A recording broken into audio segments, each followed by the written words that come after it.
Okay, let's drift off to sleep. Today you'll be listening and dozing off on a warm afternoon at Grandma and Grandpa's at Gull Harbor.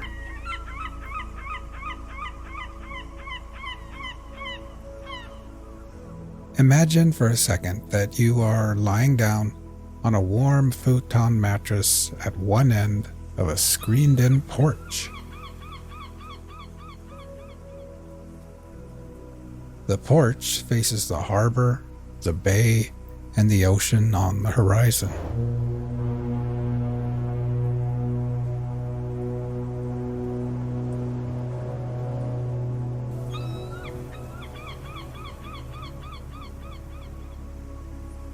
The mattress is nestled into a corner and is part of a cozy little reading nook prepared just for kids.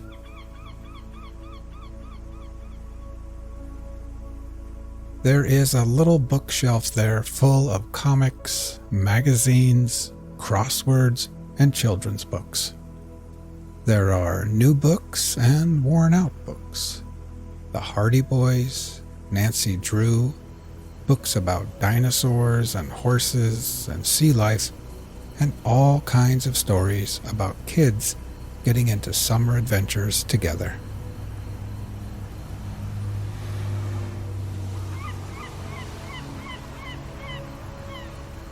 A blue plastic and white transistor radio sits next to a stack of puzzles and board games. A wooden box contains decks of playing cards, dice, jacks, and short little pencils that have been sharpened way too many times.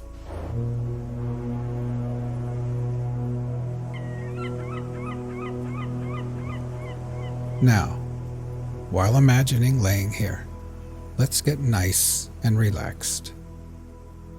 First, close your eyes and just become aware of your breathing, feeling your chest gently rise and fall again.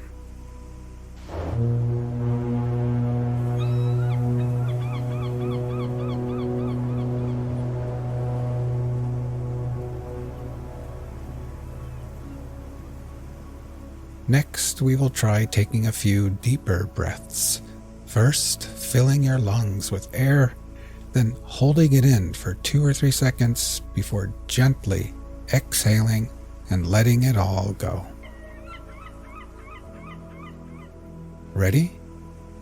Breathe in deeply, hold for 3, 2, 1, and then exhale.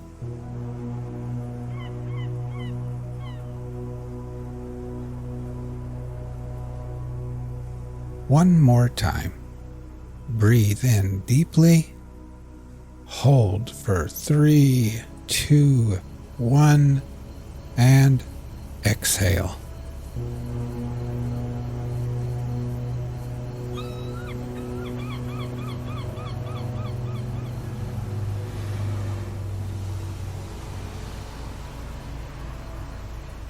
And try thinking to yourself, as I lay here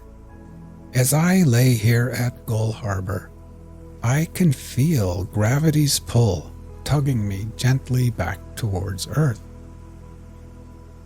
With every exhale, I can feel my feet, my ankles, calves, knees, and my legs becoming heavier and more relaxed.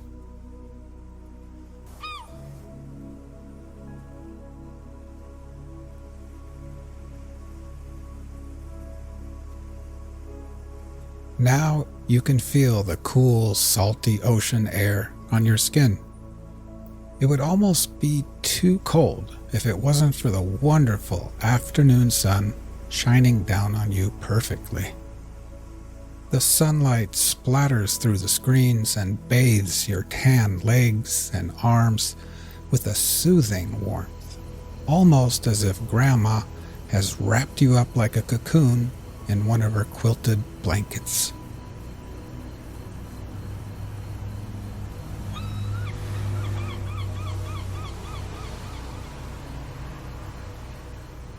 Inside the house, the TV is on, and you can hear Grandma and Grandpa moving around after lunch. Dr. James Whitcomb Brower. Brower, huh? It rhymes with B-R-O-W-E-R. Why do you have that G-H in there? To make it difficult for quizmasters? Yes. Is that what You know that they too will soon be taking their afternoon nap in their rooms. But you've got the whole porch to yourself, and your belly feels nice and warm and perfectly satisfied. Today, Grandma made clam chowder and grilled cheese sandwiches. You enjoyed the hot soup and warm, soft cheese, and then you washed it down with a glass of fresh, cold milk.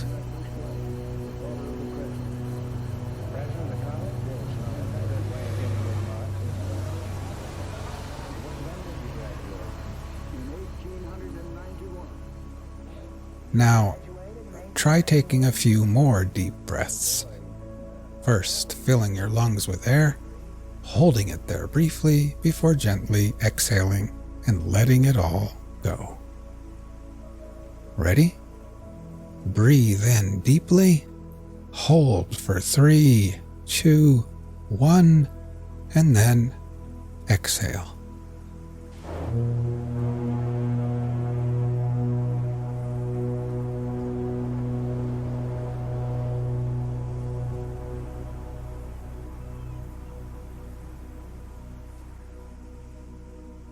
Try continuing on your own, and while doing this, try thinking to yourself, as I lay here, I can feel my body becoming heavier in the cool air and warm sunshine.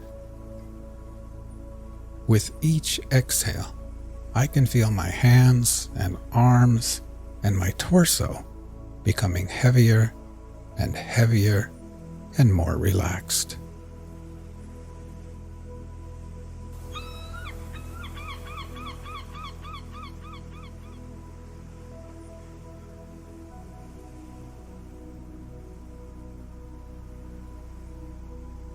You pull out a random book from the bookshelf. This one is called Summer Friends, and on the cover is a picture of a little girl in a red dress with white polka dots. She's sitting in grass with flowers all about, and she's shaking the paw of a bunny rabbit while a white duck looks on and a little frog jumps through the air. You decide that you're just too sleepy to read right now, so you set the book down and lay back and think about the day. It's no wonder you're sleepy and tired. In the morning, after breakfast, Grandma rubbed coconut-scented sunscreen on your face and arms, and then Grandpa took you with him in the old rusty truck to the hardware store. There he drank coffee and laughed with old bearded men wearing high rubber boots.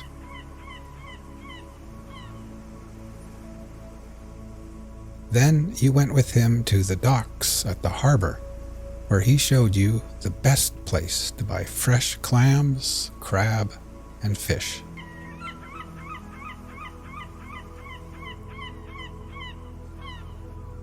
The docks were bustling with activity. Wooden boats creaked against the tide, fishermen shouted to one another, and the air was thick with the scent of salt water, fresh fish, and diesel.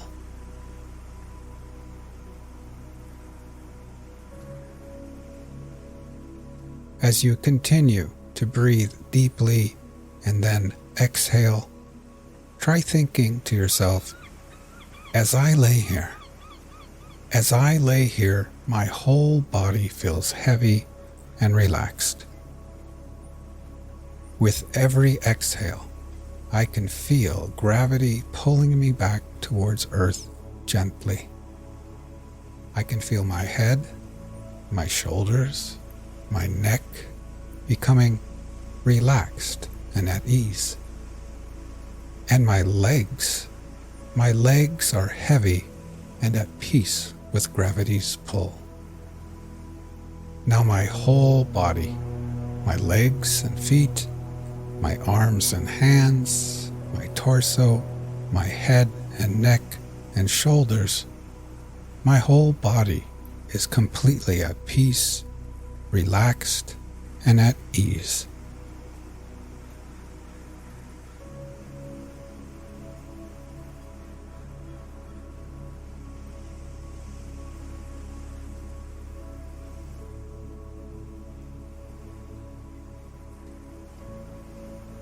In the late morning, after coming back to the house with Grandpa, you had borrowed his binoculars and walked up Whalebone Hill, where you could see everything far and wide.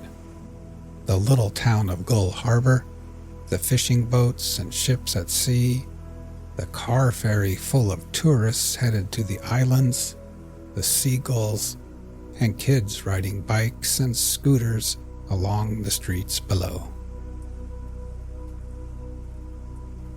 Then, up on Whalebone Hill, you had finally flown your brand new kite, a beautiful purple kite with a long white tail. It climbed higher and higher and higher through the coastal winds, tugging on your tired arms like a heavy fish on the end of the line.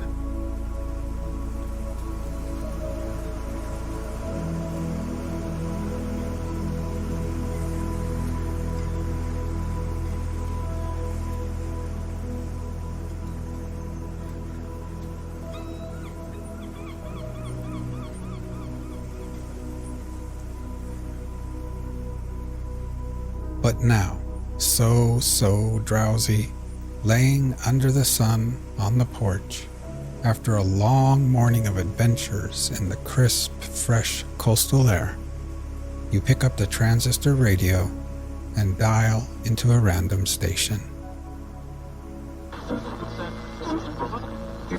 Tonight's reading from the Journal of the First Voyage of Columbus begins with Monday, the 12th of November, and continues through Monday, the 3rd of December, 1492. We depart the Rio de Maris. And then you set the radio down, lay back, and close your eyes. And keeping to sea to save time. Threading high islets, we enter a deep haven, later called Puerto del Príncipe, and set across. Contrary winds then carry us along the Mar de Nuestra Señora, past snug coves, 9 good ports, broad rivers, and Cabo de Campana. As November closes, we scout inland fields, and a great dugout raise another cross at Puerto Santo on December 1st, and by December 3rd, explore a beautiful headland and wide river. Find great canoes beneath a thatched boat shed, meet a nearby village, and exchange small gifts in peace. Journal of the First Voyage of Columbus. Monday, the 12th of November. The Admiral left the port and river of Mares before dawn to visit the island called Babec, so much talked of by the Indians on board, where, according to their signs, the people gather the gold on the beach at night with candles, and afterwards beat it into bars with hammers. To go thither, it was necessary to shape a course east by south. After having made 8 leagues along the coast, a river was sighted, and another 4 leagues brought them to another river, which appeared to be of great volume and larger than any they had yet seen. The Admiral did not wish to stop nor to enter any of these rivers for 2 reasons. The first and principal one being that wind and weather were favorable for going in search of the said island of Babec. The other, that if there was a populous and famous city near the sea, it would be visible, while to go up the rivers small vessels are necessary, which those of the expedition were not. Much time would thus be lost. Moreover, exploration of such rivers is a separate enterprise. That coast was peopled near the river to which the name of Rio del Sol was given. The Admiral says that on the previous Sunday, the 11th of November, it seemed good to take some persons from amongst those at Rio de Maris to bring to the sovereigns that they might learn our language, so as to be able to tell us what there is in their lands. Returning, they would be the mouthpieces of the Christians and would adopt our customs and the things of the faith. I saw and knew, says the Admiral, that these people are without any religion, not idolaters, but very gentle, not knowing what is evil, nor the sins of murder and theft, being without arms, and so timid that 100 would fly before one Spaniard, although they joke with them. They, however, believe and know that there is a God in heaven and say that we have come from heaven. At any prayer that we say, they repeat and make the sign of the cross. Thus, your highnesses should resolve to make them Christians, for I believe that, if the work was begun, in a little time a multitude of nations would be converted to our faith, with the acquisition of great lordships, peoples, and riches for Spain. Without doubt, there is in these lands a vast quantity of gold, and the Indians I have on board do not speak without reason when they say that in these islands there are places where they dig out gold and wear it on their necks, ears, arms, and legs, the rings being very large. There are also precious stones, pearls, and an infinity of spices. In this river of Mares, whence we departed tonight, there is undoubtedly a great quantity of mastic, and much more could be raised because the trees may be planted and will yield abundantly. The leaf and fruit are like the mastic, but the tree and leaf are larger. As Pliny describes it, I have seen it on the island of Chios in the archipelago. I ordered many of these trees to be tapped to see if any of them would yield resin, but as it rained all the time I was in that river, I could not get any except a very little, which I am bringing to your highnesses. It may not be the right season for tapping, which is, I believe, when the trees come forth after winter and begin to flower. But when I was there, the fruit was nearly ripe.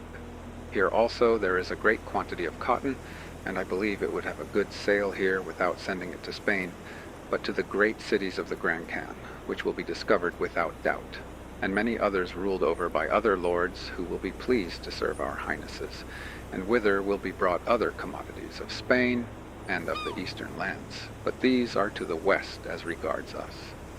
There is also here a great yield of aloes, though this is not a commodity that will yield great profit.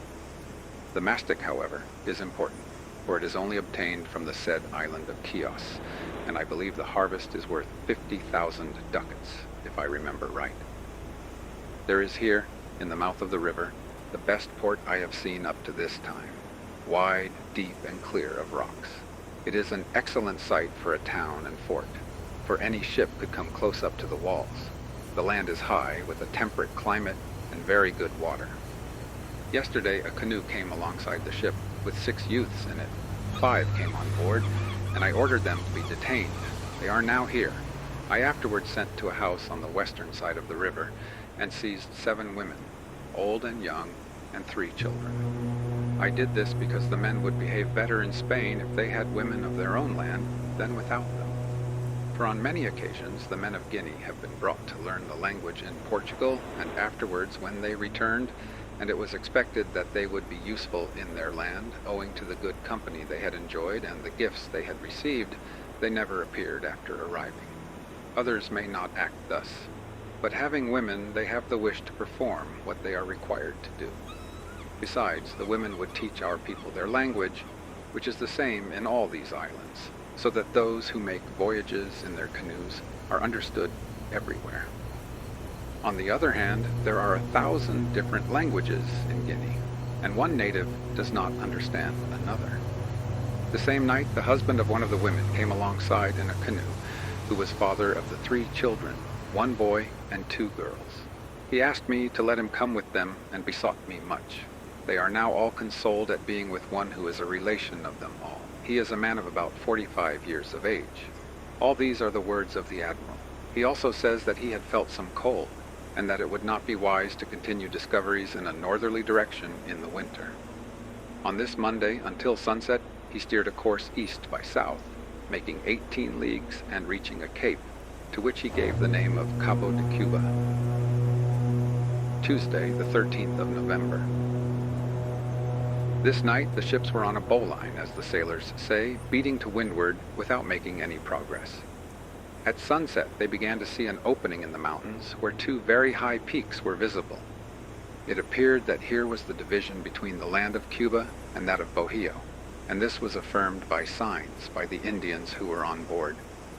As soon as the day had dawned, the admiral made sail toward the land, passing a point which appeared at night to be distant 2 leagues. He then entered a large gulf, 5 leagues to the south-southeast, and there remained 5 more, to arrive at the point where, between 2 great mountains, there appeared to be an opening, but it could not be made out whether it was an inlet of the sea. As he desired to go to the island called Babec, where according to the information he had received, there was much gold, and as it bore east, and as no large town was in sight, the wind freshening more than ever, he resolved to put out to sea and work to the east with a northerly wind. The ship made 8 miles an hour, and from 10 in the forenoon, when that course was taken, until sunset, 56 miles, which is 14 leagues to the eastward from the Cabo de Cuba. The other land of Bohio was left to leeward, commencing from the cape of the said gulf. He discovered, according to his reckoning, 80 miles equal to 20 leagues, all that coast running east-southeast and west-northwest.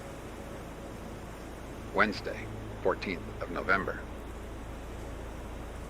All last night the admiral was beating to windward. He said that it would be unreasonable to navigate among those islands during the night until they had been explored, for the Indians said yesterday that it would take 3 days to go from Rio de Mares to the island of Babeque, by which should be understood days' journeys in their canoes, equal to about 7 leagues.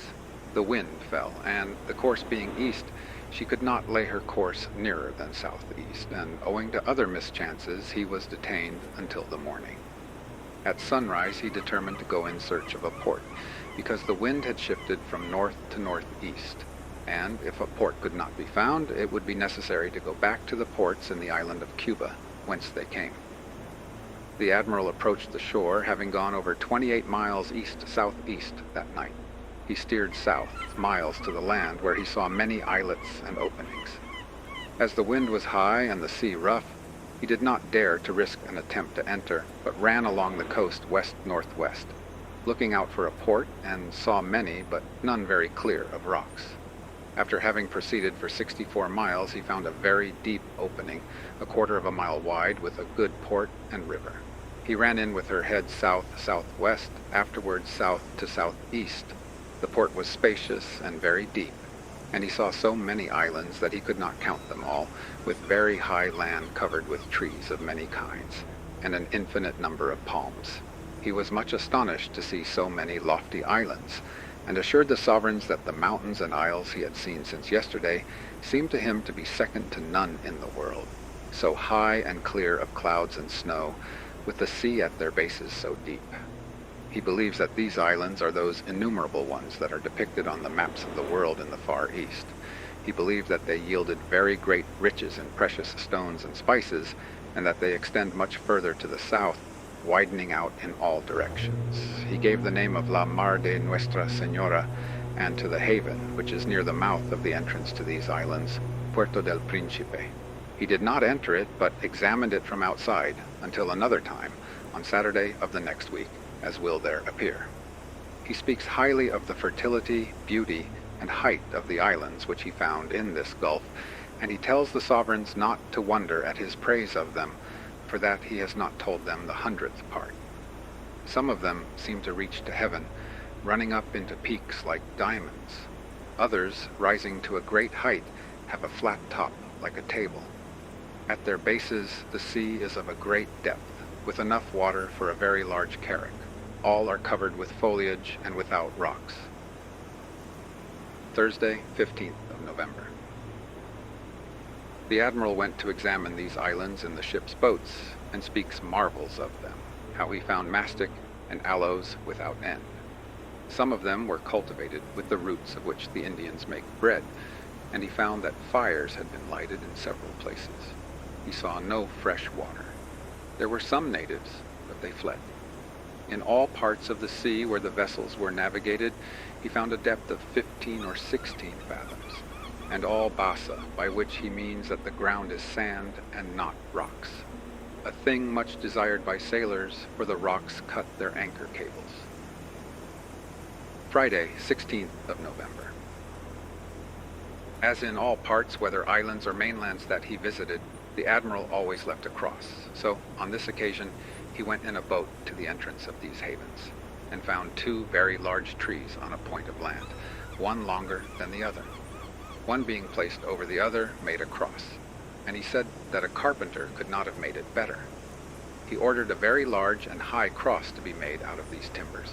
He found canes on the beach and did not know where they had grown, but thought they must have been brought down by some river and washed up on the beach, in which opinion he had reason. He went to a creek on the southeast side of the entrance to the port.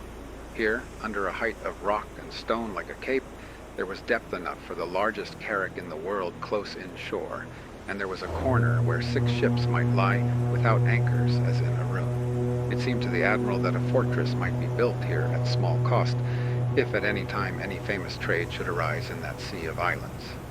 Returning to the ship, he found that the Indians who were on board had fished up very large shells found in those seas. He made the people examine them to see if there was mother of pearl, which is in the shells where pearls grow. They found a great deal, but no pearls, and their absence was attributed to its not being the season, which is May and June. The sailors found an animal which seemed to be a tasso, or taxo. They also fished with nets, and, among many others, caught a fish which was exactly like a pig, not like a tunny, but all covered with a very hard shell, without a soft place except the tail and the eyes, and a hole underneath to discharge its superfluities. It was ordered to be salted, to bring home for the sovereigns to see. Saturday, 17th of November. The admiral got into the boat and went to visit the islands he had not yet seen to the southwest. He saw many more very fertile and pleasant islands, with a great depth between them. Some of them had springs of fresh water, and he believed that the water of those streams came from some sources at the summits of the mountains. He went on and found a beach bordering on very sweet water, which was very cold. There was a beautiful meadow, and many very tall palms. They found a large nut of the kind belonging to India, great rats, and enormous crabs. He saw many birds, and there was a strong smell of musk, which made him think it must be there. This day, the 2 eldest of the 6 youths brought from the Rio de Mares, who were on board the Caravel Niña, made their escape. Sunday, the 18th of November. The admiral again went away with the boats, accompanied by many of the sailors, to set up the cross which he had ordered to be made out of the 2 large trees at the entrance to the Puerto del Príncipe, on a fair site cleared of trees, whence there was an extensive and very beautiful view. He says that there is a greater rise and fall of the sea there than in any other port he has seen, and that this is no marvel, considering the numerous islands. The tide is the reverse of ours, because here, when the moon is south-southwest, it is low water in the port. He did not get underway because it was Sunday. Monday, 19th of November. The admiral got underway before sunrise in a calm. In the afternoon there was some wind from the east, and he shaped a north-northeast course. At sunset, the Puerto del Príncipe bore south-southwest 7 leagues. He saw the island of Babec bearing due east about 60 miles. He steered northeast all that night, making 60 miles, and up to 10 o'clock of Tuesday, another dozen, altogether 18 leagues northeast by west. Tuesday, the 20th of November. They left Babec, or the islands of Babec, to the east-southeast, the wind being contrary, and seeing that no progress was being made, and the sea was getting rough, the admiral determined to return to the Puerto del Príncipe, whence he had started, which was 25 leagues distant. He did not wish to go to the island he had called Isabella, which was 12 leagues off, and where he might have anchored that night for 2 reasons. One was that he had seen 2 islands to the south which he wished to explore. The other, because the Indians he brought with him, whom he had taken at the island of Guanahani, which he named San Salvador, 8 leagues from Isabella, might get away, and he said that he wanted them to take to Spain. They thought that when the admiral had found gold, he would let them return to their homes. He came near the Puerto del Príncipe, but could not reach it because it was night, and because the current drifted them to the northwest. He turned her head to northeast with a light wind. At 3 o'clock in the morning, the wind changed and a course was shaped east-northeast, the wind being south-southwest, and changing at dawn to south and southeast. At sunset, Puerto del Príncipe bore nearly southwest by west 48 miles, which are 12 leagues. Wednesday, 21st of November. At sunrise, the admiral steered east with a southerly wind, but made little progress owing to a contrary sea. At vespers, he had gone 24 miles. Afterwards, the wind changed to east, and he steered south by east, at sunset having gone 12 miles. Here he found himself 42 degrees north of the equinoctial line, as in the port of Maries, but he says that he kept the result from the quadrant in suspense until he reached the shore, that it might be adjusted, as it would seem that he thought this distance was too great, and he had reason, it not being possible, as these islands are only in degrees. To believe the quadrant was right, he was led by seeing the North Star as high as in Castile. Reinforcing this was the great heat which he says he found there. From this heat, which the admiral says he endured there, he argued that in these Indies, and where he was going, there must be much gold. This day, Martin Alonso Pinzon parted company with the caravel Pinta in disobedience to and against the wish of the admiral, and out of avarice, thinking that an Indian who had been put on board his caravel could show him where there was much gold. So he parted company, not owing to bad weather, but because he chose. Here the admiral says, "He had done and said many other things to me." Thursday, 22nd of November. On Wednesday night, the admiral steered south-southeast with the wind east, but it was nearly calm. At 3, it began to blow from north-northeast, and he continued to steer south to see the land he had seen in that quarter. When the sun rose, he was as far off as the day before, owing to adverse currents, the land being 40 miles off. This night, Martin Alonso shaped a course to the east, to go to the island of Babec, where the Indians say there is much gold. He did this in sight of the admiral, from whom he was distant 16 miles. The admiral stood towards the land all night. He shortened sail and showed a lantern, because Pinzon would thus have an opportunity of joining him, the night being very clear and the wind fair to come, if he had wished to do so. Friday, the 23rd of November. The admiral stood towards the land all day, always steering south with little wind, but the current would never let them reach it, being as far off at sunset as in the morning. The wind was east-northeast, and they could shape a southerly course, but there was little of it. Beyond this cape there stretched out another land or cape, also trending east, which the Indians on board called Bohio. They said that it was very large, and that there were people in it who had one eye in their foreheads, and others who were cannibals, and of whom they were much afraid. When they saw that this course was taken, they said that they could not talk to these people, because they would be eaten, and that they were very well armed. The admiral says that he well believes that there were such people, and that if they are armed, they must have some ability. He thought that they may have captured some of the Indians, and because they did not return to their homes, the others believed that they had been eaten. They thought the same of the Christians and of the admiral, when some of them first saw the strangers. Saturday, the 24th of November. They navigated all night, and at 3 they reached the level island at the very same point they had come to the week before, when they started for the island of Babec. At first the admiral did not dare to approach the shore, because it seemed that there would be a great surf in that mountain-girded bay. Finally, he reached the Sea of Nuestra Senora, where there are many islands, and entered a port near the mouth of the opening to the islands. He says that if he had known of this port before, he need not have occupied himself in exploring the islands, and it would not have been necessary to go back.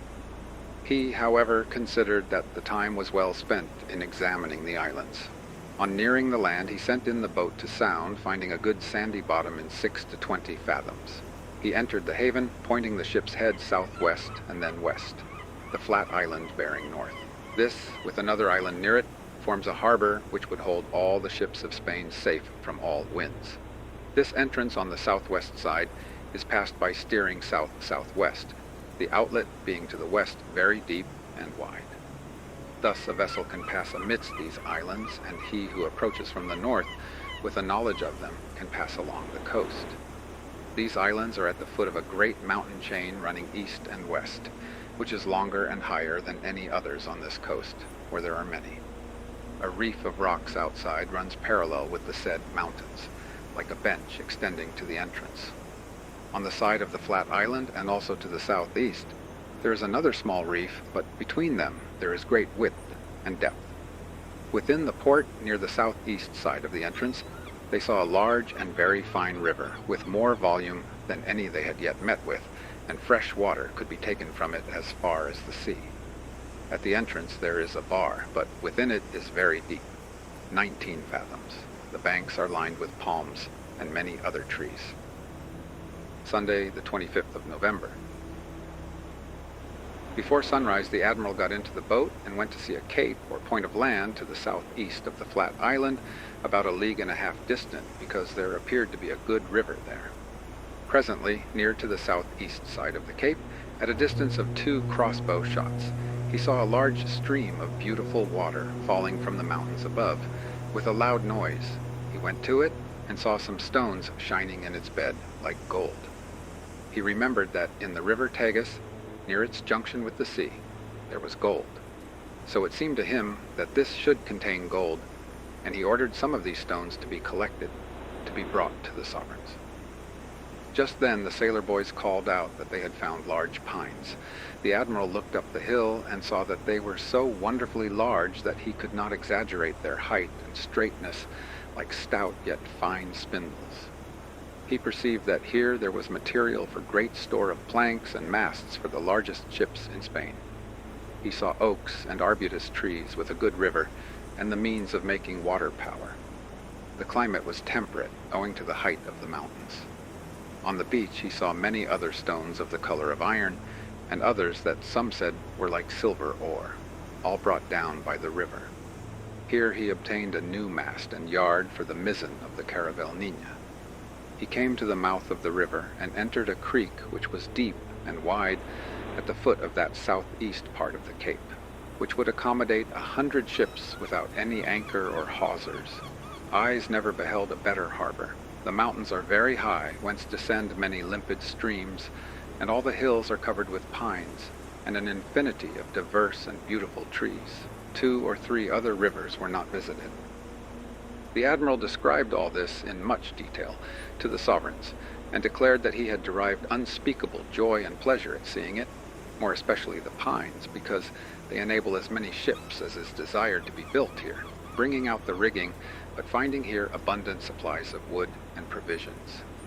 He affirms that he has not enumerated 100th part of what there is here, and that it pleased our Lord always to show him one thing better than another, as well on the ground and among the trees, herbs, fruits, and flowers, as in the people, and always something different in each place.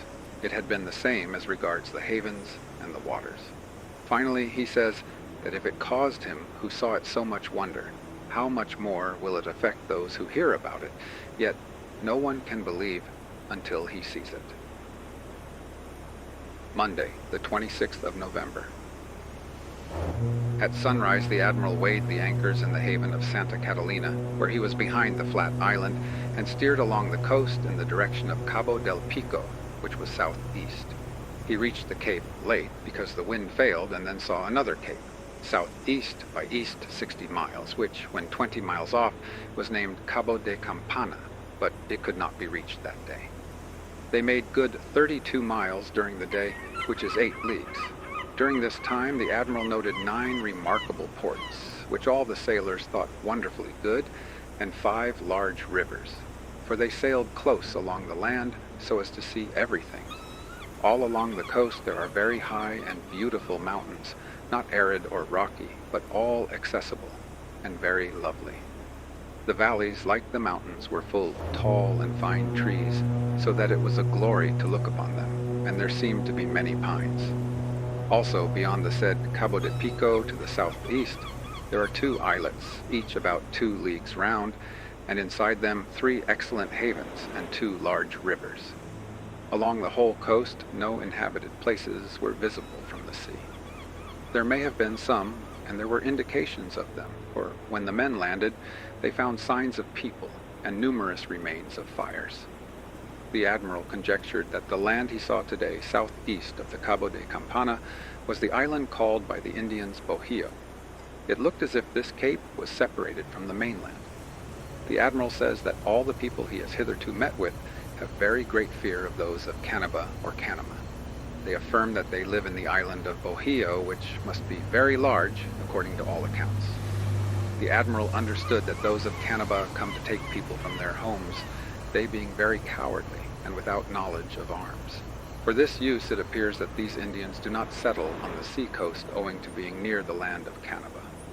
When the natives who were on board saw a course shaped for that land, they feared to speak, thinking they were going to be eaten, nor could they rid themselves of their fear. They declared that the Canabas had only one eye and dogs' faces. The admiral thought they lied and was inclined to believe that it was people from the dominions of the Grand Khan who took them into captivity. Tuesday, the 27th of November. Yesterday at sunset they arrived near a cape named Campana by the admiral, and as the sky was clear and the wind light, he did not wish to run in close to the land and anchor, although he had 5 or 6 singularly good havens under his lee. The admiral was attracted on the one hand by the longing and delight he felt to gaze upon the beauty and freshness of those lands, and on the other by a desire to complete the work he had undertaken. For these reasons he remained close-hauled, and stood off and on during the night. But as the currents had set him more than 5 or 6 leagues to the southeast, beyond where he had been at nightfall, passing the land of Campana, he came in sight of a great opening beyond that cape, which seemed to divide one land from another, leaving an island between them. He decided to go back with the wind southeast, steering to the point where the opening had appeared, where he found that it was only a large bay, and at the end of it, on the southeast side, there was a point of land on which was a high and square-cut hill which had looked like an island. A breeze sprang up from the north, and the admiral continued on a southeast course to explore the coast and discover all that was there. Presently he saw at the foot of the Cabo de Campana a wonderfully good port and a large river, and a quarter of a league on another river, and a third and a fourth to a seventh at similar distances, from the furthest one to Cabo de Campana being 20 miles southeast. Most of these rivers have wide and deep mouths, with excellent havens for large ships, without sandbanks or sunken rocks. Proceeding onwards from the last of these rivers, on a southeast course, they came to the largest inhabited place they had yet seen, and a vast concourse of people came down to the beach with loud shouts, all naked, with their darts in their hands. The admiral desired to have speech with them, so he furled sails and anchored. The boats of the ship and the caravel were sent on shore, with orders to do no harm whatever to the Indians, but to give them presents. The Indians made as if they would resist the landing, but seeing that the boats of the Spaniards continued to advance without fear, they retired from the beach. Thinking that they would not be terrified if only 2 or 3 landed, 3 Christians were put on shore, who told them not to be afraid in their own language, for they had been able to learn a little from the natives who were on board, but all ran away, neither great nor small remaining. The Christians went to the houses, which were of straw, and built like the others they had seen, but found no one in any of them. They returned to the ships and made sail at noon in the direction of a fine cape to the eastward, about 8 leagues distant. Having gone about half a league, the admiral saw on the south side of the same bay a very remarkable harbor, and to the southeast some wonderfully beautiful country, like a valley among the mountains, whence much smoke arose, indicating a large population with signs of much cultivation. So he resolved to stop at this port and see if he could have any speech or intercourse with the inhabitants. It was so that if the admiral had praised the other havens, he must praise this still more for its lands, climate, and people. He tells marvels of the beauty of the country and of the trees, there being palms and pine trees, and also of the great valley, which is not flat, but diversified by hill and dale, the most lovely scene in the world. Many streams flow from it, which fall from the mountains. As soon as the ship was at anchor, the admiral jumped into the boat to get soundings in the port, which is the shape of a hammer. When he was facing the entrance, he found the mouth of a river on the south side of sufficient width for a galley to enter it, but so concealed that it is not visible until close to. Entering it for the length of the boat, there was a depth of from 5 to 8 fathoms.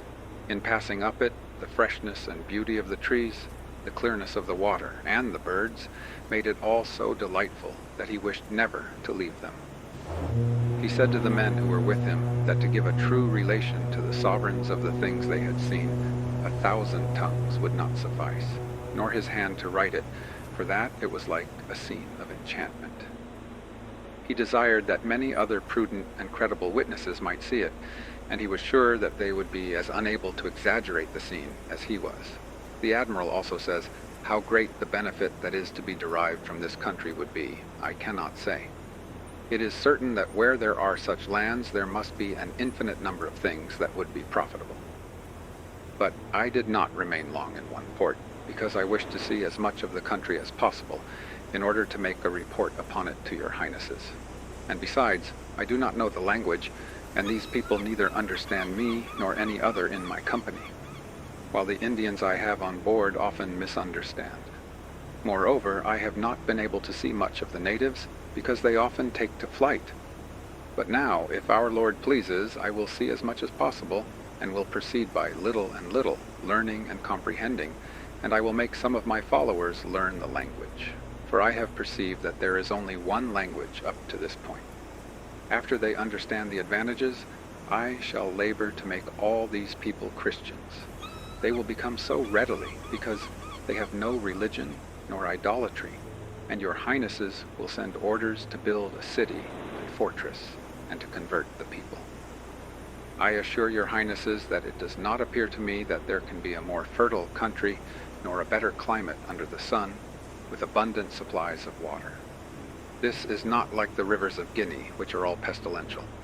I thank our Lord that up to this time there has not been a person of my company who has had so much as a headache, or been in bed from illness, except an old man who has suffered from the stone all his life, and he was well again in 2 days. I speak of all 3 vessels. If it will please God that your highnesses should send learned men out here, they will see the truth of all I have said. I have related already how good a place Rio de Mares would be for a town and fortress, and this is perfectly true. But it bears no comparison with this place, nor with the Mar de Nuestra Senora. For here there must be a large population and very valuable productions, which I hope to discover before I return to Castile. I say that if Christendom will find profit among these people, how much more will Spain, to whom the whole country should be subject? Your highnesses ought not to consent that any stranger should trade here or put his foot in the country except Catholic Christians, for this was the beginning and end of the undertaking, namely, the increase and glory of the Christian religion, and that no one should come to these parts who was not a good Christian. All the above are the admiral's words. He ascended the river for some distance, examined some branches of it, and, returning to the mouth, he found some pleasant groves of trees, like a delightful orchard. Here he came upon a boat or canoa, dug out of one tree as big as a fusta of 12 benches, fastened under a boathouse or bower made of wood, and thatched with palm leaves, so that it could be neither injured by sun nor by the water. He says that here would be the proper site for a town and fort, by reason of the good port, good water, good land, and abundance of fuel. Wednesday, 28th of November. The admiral remained during this day in consequence of the rain and thick weather, though he might have run along the coast, the wind being southwest, but he did not weigh because he was unacquainted with the coast beyond, and did not know what danger there might be for the vessels. The sailors of the 2 vessels went on shore to wash their clothes, and some of them walked inland for a short distance. They found indications of a large population, but the houses were all empty, everyone having fled. They returned by the banks of another river, larger than that which they knew of at the port. Thursday, 29th of November. The rain and thick weather continuing, the admiral did not get under way. Some of the Christians went to another village to the northwest, but found no one, and nothing in the houses. On the road they met an old man who could not run away, and caught him. They told him they did not wish to do him any harm, gave him a few presents, and let him go.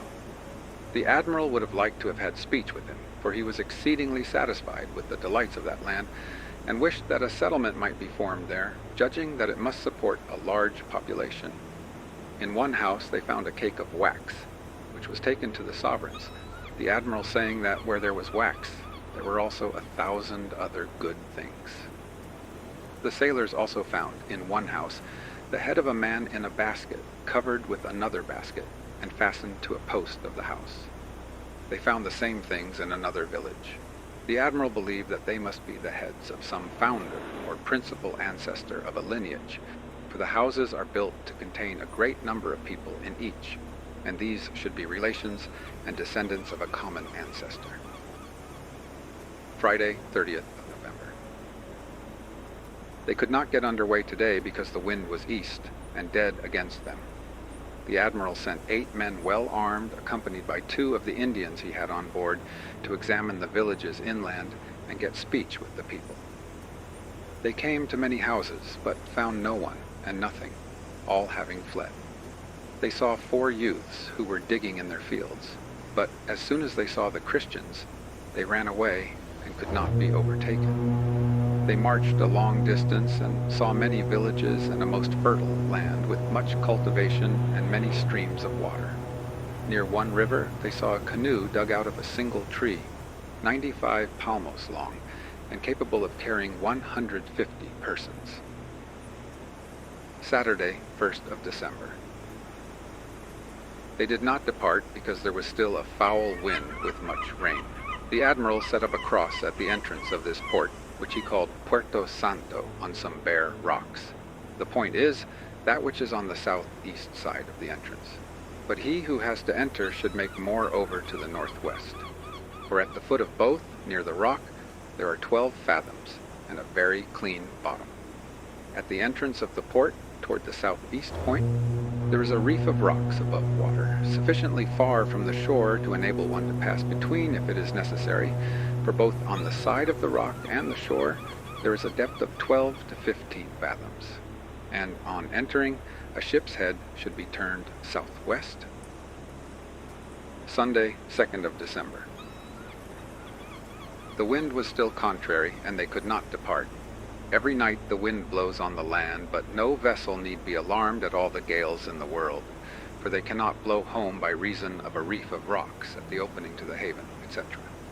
A sailor boy found at the mouth of the river some stones which looked as if they contained gold, so they were taken to be shown to the sovereigns. The admiral says that there are great rivers at the distance of a Lombard shot. Monday, 3rd of December. By reason of the continuance of an easterly wind, the admiral did not leave this port. He arranged to visit a very beautiful headland a quarter of a league to the southeast of the anchorage. He went with the boats and some armed men. At the foot of the cape there was the mouth of a fair river, and on entering it they found the width to be 100 paces, with a depth of 1 fathom. Inside they found 12, 5, 4, and 2 fathoms, so that it would hold all the ships there are in Spain. Leaving the river, they came to a cove in which were 5 very large canoes, so well constructed that it was a pleasure to look at them. They were under spreading trees, and a path led from them to a very well-built boathouse, so thatched that neither sun nor rain could do any harm. Within it there was another canoe made out of a single tree like the others, like a fusta with 17 benches. It was a pleasant sight to look upon such goodly work. The admiral ascended a mountain and afterwards found the country level, and cultivated with many things of that land, including such calabashes as it was a glory to look upon them.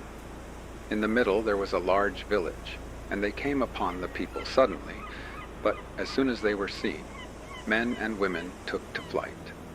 The Indian from on board, who was with the admiral, cried out to them that they need not be afraid, as the strangers were good people. The admiral made him give them bells, copper ornaments, and glass beads, green and yellow, with which they were well content. He saw that they had no gold nor any other precious thing, and that it would suffice to leave them in peace. The whole district was well peopled, the rest having fled from fear. The admiral assures the sovereigns that 10,000 of these men would run from 10, so cowardly and timid are they. No arms are carried by them except wands, on the point of which a short piece of wood is fixed, hardened by fire, and these they are very ready to exchange. Returning to where he had left the boats, he sent back some men up the hill because he fancied he had seen a large apiary.